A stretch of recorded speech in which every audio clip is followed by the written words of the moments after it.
Dámy a páni z Progresívneho Slovenska, z opozície, videli ste štatistiky, ako nám stúpli úmrtia na rôzne srdcovo-cievne príhody kvôli očkovaniu? Ale vy to odmietate. Samozrejme, že to odmietate, budete tvrdiť, že očkovanie bolo najlepšie na svete. Čo viete o tom, koľko nám zostalo vakcín, ktoré expirovali, koľko peňazí sa vyhodilo do vzduchu? Čo viete o nákupoch zdravotníckej techniky a testov? Viete o tom, že sme preukázali veľmi jasne prepojenie trnavskej firmy na predsedu jednej z opozičných politických strán. 100 000-ové, miliónové nákupy. Úplne zbytočné. Čo viete o manažmente? Čo viete o tom, čo sa dialo, pokiaľ išlo príjmanie rôznych opatrení, ktoré podľa nášho názoru podstatne viac zvyšovali chorobnosť, ako to bolo možno v iných krajinách. A všetci ste sa smiali na iných štátoch, na iných krajinách. Smiali ste sa na Rusku, kde sa postavili na princíp individuálnej návštevy pacientov lekármi. A podstatne lepšie to zvládli, ako sme to zvládli tu na Slovensku.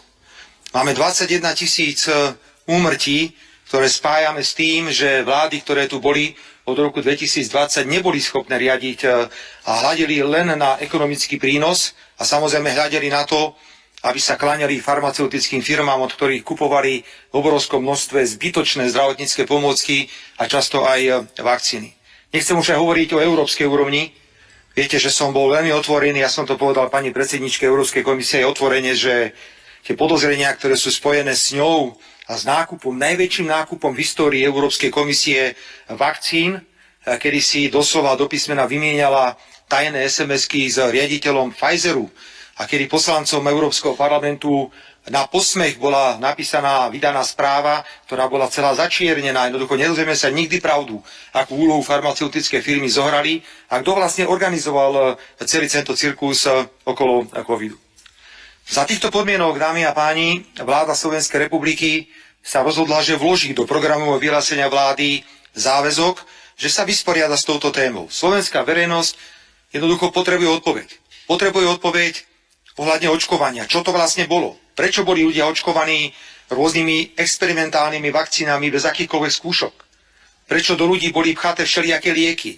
Prečo bolo celoplošné testovanie? Kto kupoval? Prečo kupoval? Aké množstva sa kupovali? Koľko to stálo peňazí? A skončíme pri miliardách. Pri miliardách. Môžete sa rehliť, koľko chcete, pretože vy iná ani nič neviete, len prejavovať neúctu k inému názoru. Viete, demokracia je o tom, že niekedy rešpektujete aj iný názor. Keď si tu vy rozprávate už tretí týždeň o trestnom zákone, ani vám nikto nenadáva, vás počúvame a vy rozprávate, tak buďte takí láskaví, ak máme iný názor, tak vás to rešpektujte, aj keď s ním aj nesúhlasíte. Za týchto podmienok sme sa rozhodli, že vytvoríme úrad splnomocnenca vlády, ktorý sa bude týmito otázkami zaoberať. My sme dnes pána splnomocnenca nielenže vymenovali, ale my sme ho aj splnomocnili, pokiaľ ide o získavanie informácií v rôznych inštitúciách, predovšetkým budeme získavať informácie od hlavného hygienika. Budeme sa pýtať na Národnom centre zdravotníckych informácií.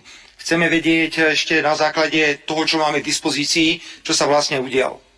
Ja si myslím, že pán poslanec Národnej rady, pán doktor Kotlár, je dostatočne vybavený, pokiaľ ide o informácie. Vidím, že je pripravený aj pokiaľ ide o zostavenie tímu. Požiadal som ho, aby predtým, ako budeme robiť akékoľvek verejné vyhlásenia, sme najprv všetko prešli na vláde a ja som absolútne, opakujem ešte raz, absolútne presvedčený, že jeho práca bude viesť k výsledkom, ktoré budeme zverejňovať a budeme slovenskej verejnosti hovoriť, čo sa to vlastne pre Boha počas toho covidu stalo. My dnes vieme jednu vec. Predchádzajúce vlády COVID absolútne nezvládli a majú na krku 21 000 mŕtvych ľudí. A zarobili podľa všetkého obrovské peniaze na zbytočnej kúpe rôznych zdravotníckych pomôcok a na vakcínach. Ďakujem.